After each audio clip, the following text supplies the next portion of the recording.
السلام علیکم دوستو، ویڈیو دیکھنے سے پہلے ہمارے اس چینل کو سبسکرائب کر لیں، پیچھے موجود بیل آئیکن کو ضرور کلک کر لیں تاکہ ہمارے آنے والی تمام ویڈیو آپ کو بر وقت مل سکیں۔ ادھر ملک شاور کو دمشق کا مہمان بنے 2 ماہ گزر چکے تھے، لیکن سلطان نور الدین زنگی فی الحال کسی نتیجے پر نہ پہنچ سکا تھا۔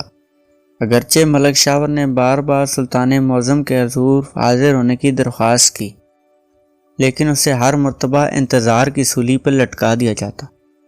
شاور اس قدر طویل انتظار کی کوفت اٹھا کر تھکن اور پریشانی کا شکار ہو چکا تھا، اور اب وہ چاہتا تھا اسے واضح اور 2 ٹوک جواب دیا جائے، تاکہ یہاں سے اگر مایوسی ہی قسمت میں لکھی ہے تو وہ شاہ یروشلم تک رسائی حاصل کر کے اپنی قسمت چمکانے کی کوشش کرے۔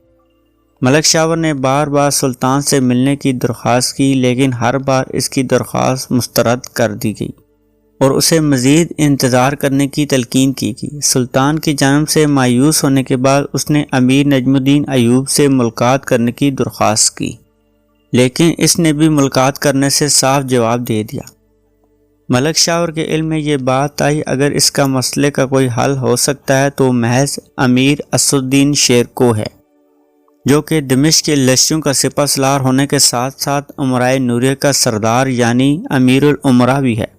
ملک شاور شاہی مہمان خانے سے اس قدر اکتا گیا تھا کہ وہ اپنے لیے ایک قید خانہ تصور کرنے لگا، لہذا ایک دن اس نے امیر شیرکو کو ایک ایسی غمناک اور دل ہلا دینے والی درخواست رقم کی کہ شیرکو اسے پڑھ کر بے قرار ہو گیا۔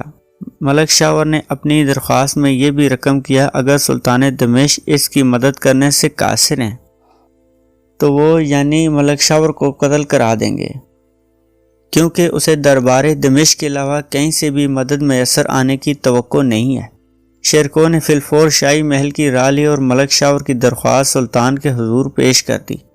سلطان نور الدین زنگی نے درخواست کا مطالعہ کرنے کے بعد کچھ دیر سوچا اور پھر گویا ہوا، مجھے مصر کا یہ معزول وزیراعظم بے حد قائع شخص معلوم ہوتا ہے۔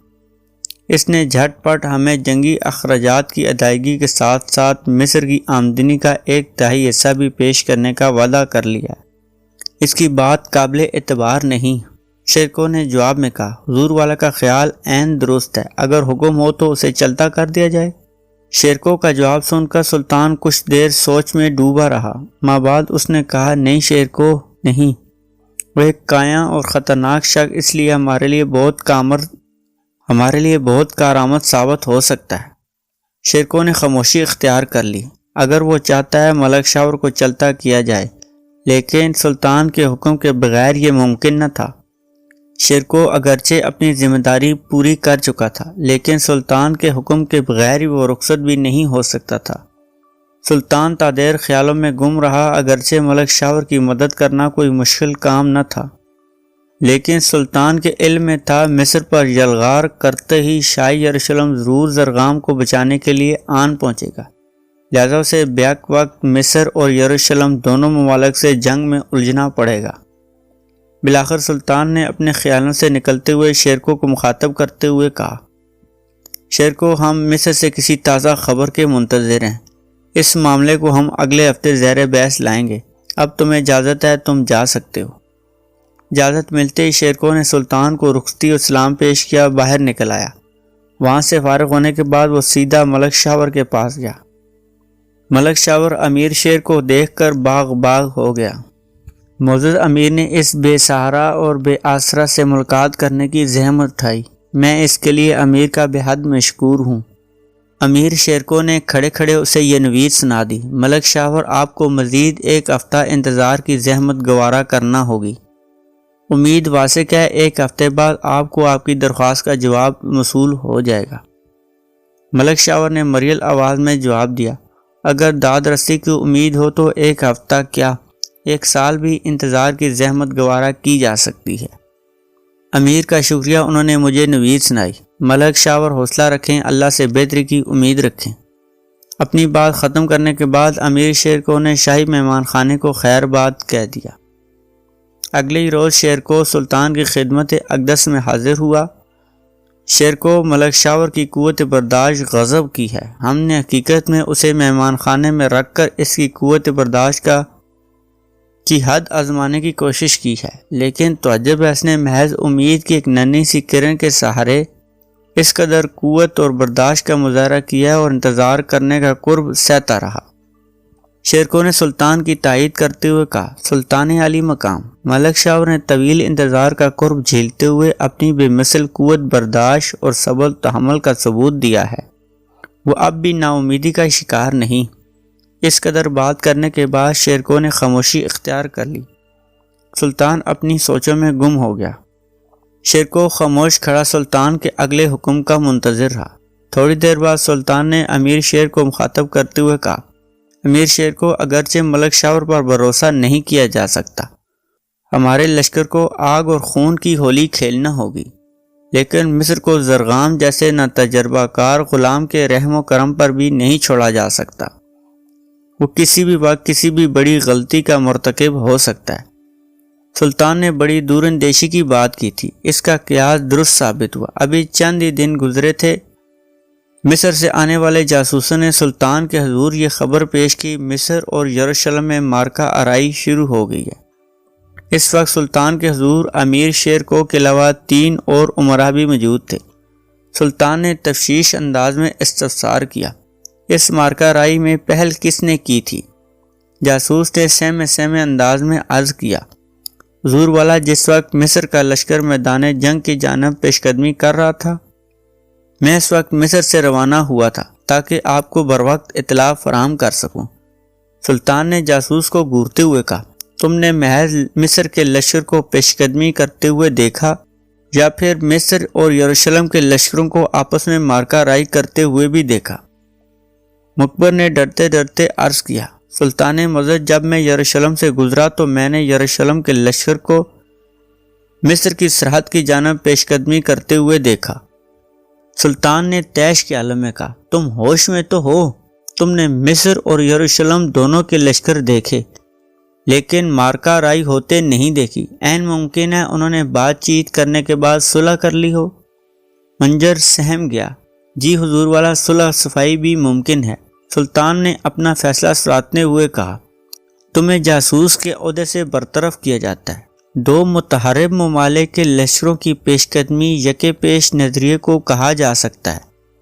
دونوں مارکہ آرائی کے لیے پر تور رہے ہیں، لیکن یہ کسی طور بھی نہیں کہا جا سکتا ان کے درمیان مارکہ آرائی شروع ہو گئی ہے۔ اس کے بعد سلطان نے شیرکو کو حکم دیا، اس جاسوس کو زیر حراست رکھا جائے۔ اگر مصر سے مصدقہ خبر آئے تو مصر اور یروشلم کے درمیان مارکہ آرائی کا آغاز ہو چکا ہے، تب اس کی ملازمت بحال کر دی جائے، وگرنہ اسے دوبارہ ہمارے روبرو پیش کیا جائے۔ شیرکو نے جاسوس کو ایک غلام کی نگرانی میں قید خانے کی جانب روانہ کر دیا۔ جاسوس اپنی فراہم کردہ غلط خبر کے باعث قید خانے میں بند ہو گیا۔ اس کی جلد بازی اسے مہنگی پڑی، لیکن اس کی فراہم کردہ خبر مابعد درست ثابت ہوئی۔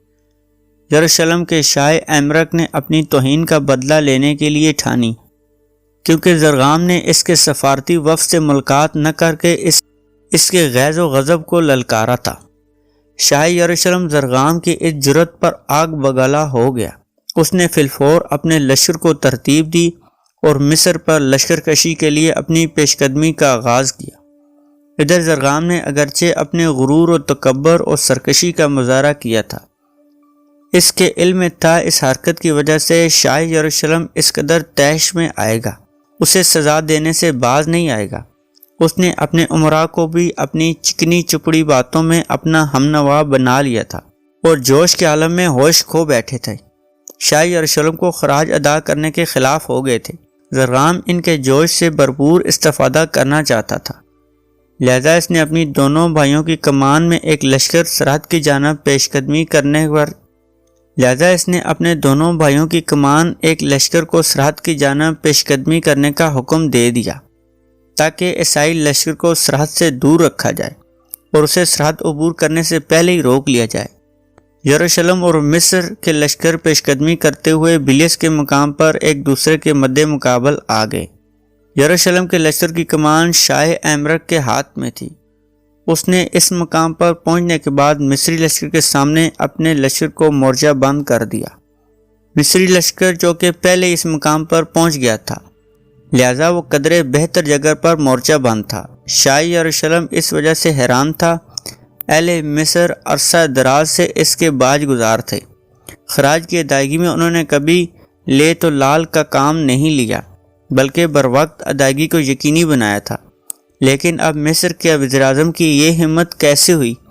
وہ نہ صرف خراج کی ادائیگی روک دے بلکہ شاہ یروشلم کے مقابلے پر کمر بستہ ہو جائے۔ شاہ یروشلم نے انہیں خدشات کا شکار کیا تھا۔ اپنے خدشات کے پیش نظر شاہ یروشلم نے مصری لشکر کی جانب اپنا ایک سفارتکار بھیجنے کا فیصلہ کیا۔ وہ سفید جھنڈا تھامے مصری لشکر کی جانب بڑھنے لگا۔ لشکریوں نے اس کی آمد میں کوئی رخ اندازی نہ کی اور اسے فخر الدین حمام اور نصر الدین حمام کے خیمے میں بحفاظت پہنچا دیا۔ سفارتکار نے ان دونوں سرداروں سے سوال کیا، میں شاہ یروشلم کے سفارتکار کی حیثیت سے یہ جاننے کا خواہاں ہوں، آپ دونوں میں سے وزیر اعظم کون ہے؟ نصر الدین حمام نے جواب دیا، وزیر اعظم قاہرہ میں ہیں، ہم دونوں ان کے بھائی ہیں اور اس لشکر کی کمان ہمارے ہاتھ میں ہے۔